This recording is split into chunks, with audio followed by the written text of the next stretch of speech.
Assalamualaikum warahmatullahi wabarakatuh. Baik, menanggapi beberapa pertanyaan di video sebelumnya mengenai perhitungan expected return dan standar deviasi dari suatu portofolio.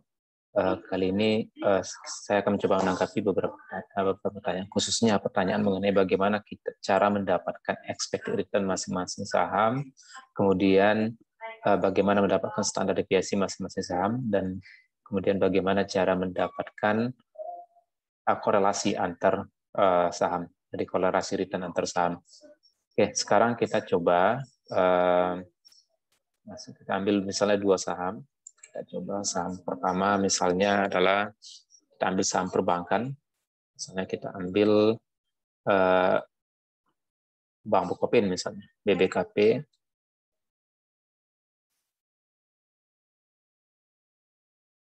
Oke, misalnya kita coba hitung expected return bulanan monthly. Historical data.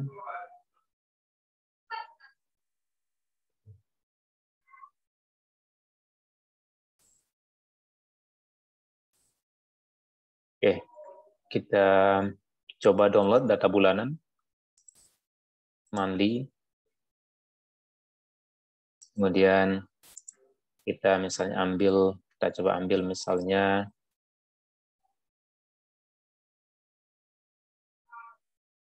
oke, 1 tahun ya.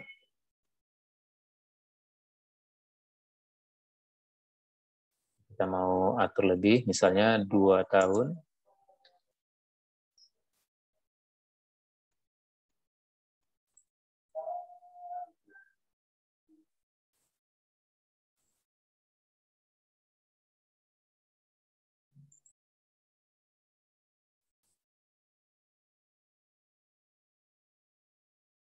Samakan aja dengan tanggal sekarang, 25 September 2019 misalnya.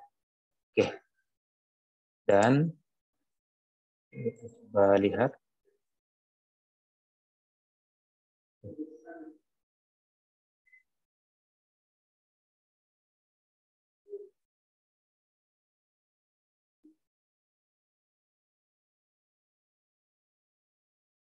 Kita download datanya. Oke, kemudian kita download satu lagi saham, misalnya kita ambil di sektor pertanian misalnya. Misalnya Astra Agrolestari.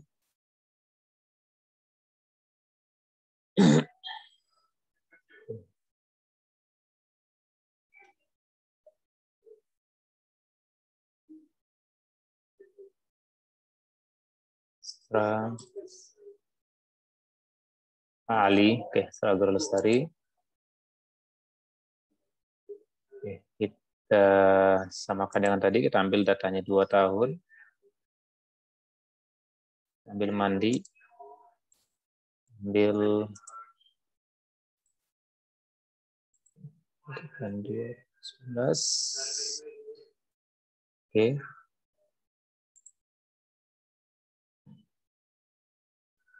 Oke, kita download datanya.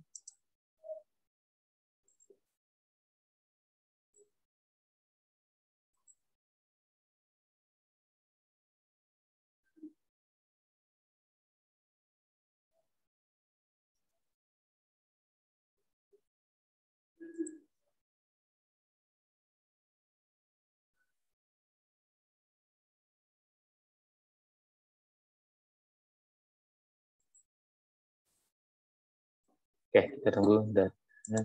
Oke.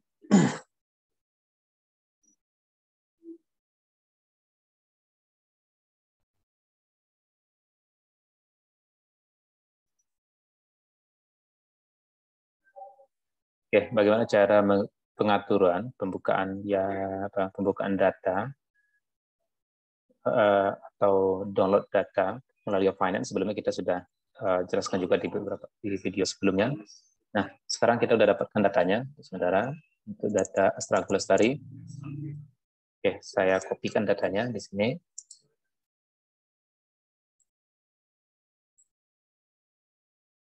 Kemudian kita copy tanggalnya.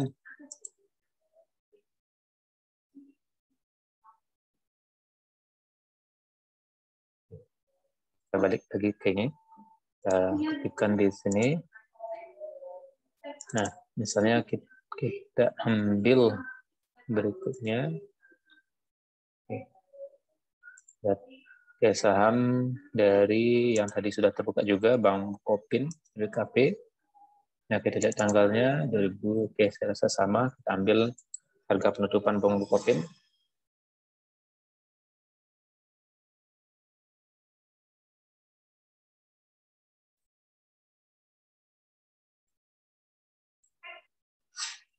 Oke, BBKP.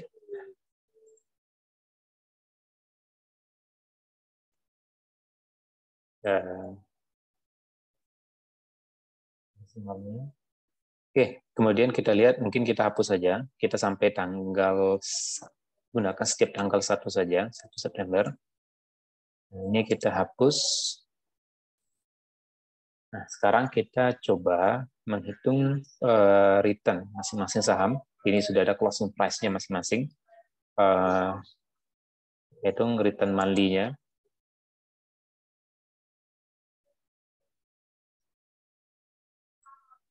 RBPKP.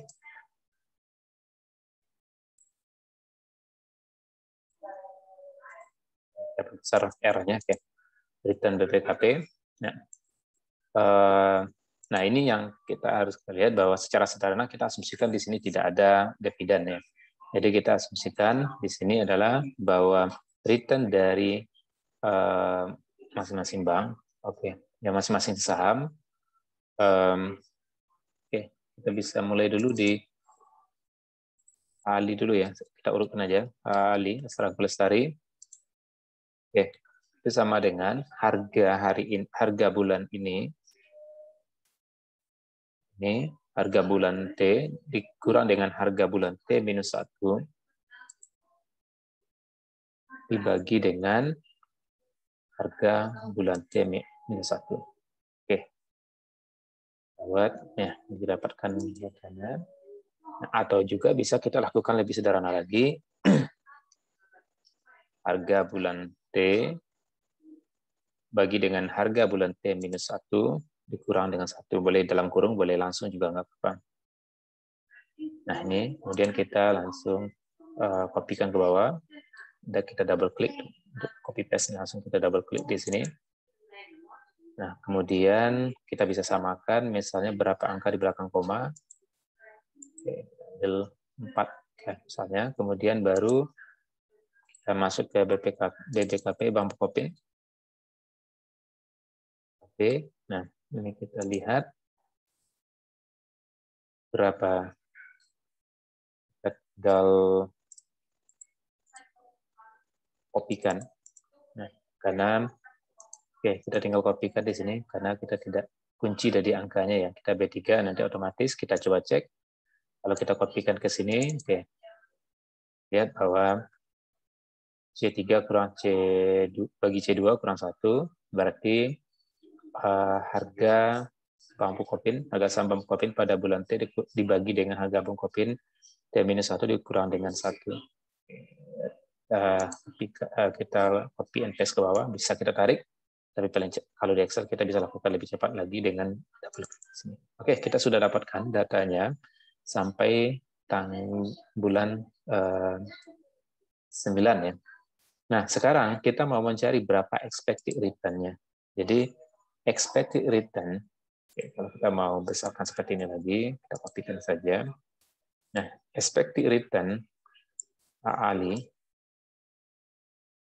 nah itu adalah sama dengan, nah karena data yang kita lihat data yang seperti ini, kita mungkin lebih sederhana menggunakan arithmetic mean. Jadi data aritmatik. Jadi ini adalah rumus biasa saja, itu adalah average. Kalau di Excel kita tinggal menulis average atau total semua yang ini kita tambahkan dibagi dengan jumlah angkanya. Tapi kalau kita lebih baik kita gunakan cara yang lebih cepat, average. Dari data Ali kita dapatkan 0,003. Nah, ini yang kita gunakan nantinya dalam membangun hipotesis seperti yang ada di video sebelumnya. Di video bagaimana cara membuat efisien frontier dengan metode Markowitz. Oke, kemudian kita lihat bagaimana dengan BBKP, bambu kopin. BBKP berapa sama dengan Ferek.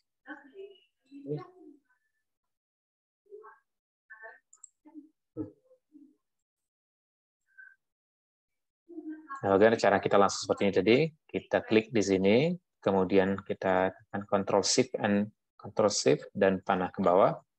Kemudian kita dapatkan angkanya, ini adalah, oke, kalau kita persentasekan 6% untuk bambu kopin, kemudian asal bersari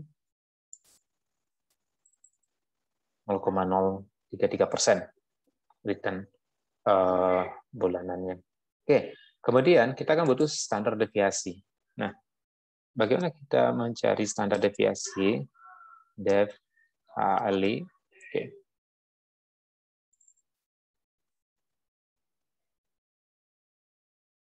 Itu adalah kita gunakan stdev. Oke. Standar deviasi dari return dari Ali. Oke. Kita enter. Nah, kita dapat standar deviasinya.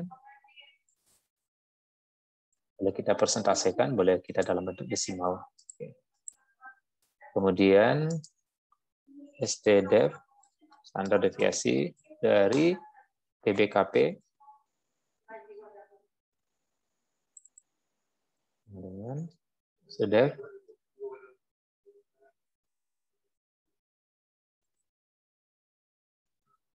oke, ini kita dapatkan. Oke. Ya, ini sangat fluktuatif karena kita kebanyakan data kita adalah di masa pandemik ya, di mana bursa mengalami fluktuasi harga yang relatif sangat tinggi. Variansinya lebih relatif sangat tinggi. Nah, kita coba berikutnya, apa yang kita butuhkan lagi dalam menghitung expected portfolio. Tentunya kalau kita menggunakan model Markowitz, kita harus mempertimbangkan yang namanya itu adalah korelasi antar aset. Nah, sekarang berapa korelasi AALI? Korelasi AALI dan BBKP. Nah, korelasinya adalah sama dengan kita menggunakan rumus Corel itu adalah korelasi. Nah, kita tinggal ambil yang pertama, variabel yang pertama itu adalah return dari Ali. Jadi return-nya bukan korelasi harga, tapi adalah korelasi return. Oke. Kemudian korelasi BBKP. Oke. Kita turunkan. Nah, sekarang kita udah punya dua data yang akan kita korelasikan, itu adalah return Ali dan return bambu kopin. Oke, ini korelasinya 0,4. Nah, kalau kita lihat, kalau dalam konsep diversifikasi dengan teori Markowitz, kita disarankan untuk mencari saham yang memiliki korelasi rendah atau cenderung negatif. Tapi di sini kita lihat, ya 0,4 mungkin relatif moderat lah ya. Tapi mungkin kalau kita bisa dapatkan yang lebih rendah lagi, nah itu jauh lebih baik dalam pengembangan aplikasian metode diversifikasi ala Markowitz.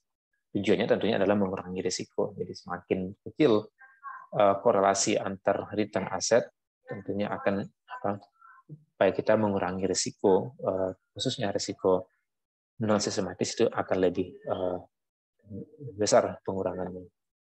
Oke, baik. Itulah cara bagaimana kita mendapatkan expected return masing-masing saham, standar deviasi masing-masing saham, dan korelasi antar saham. Nah, bagaimana kita membuat simulasi, bisa dilihat dari video sebelumnya tentang bagaimana kita membuat expected return portfolio, standar deviasi portfolio, dan membuat simulasi, serta membuat garis efisien frontier Markowitz. Baik, terima kasih. Assalamualaikum warahmatullahi wabarakatuh.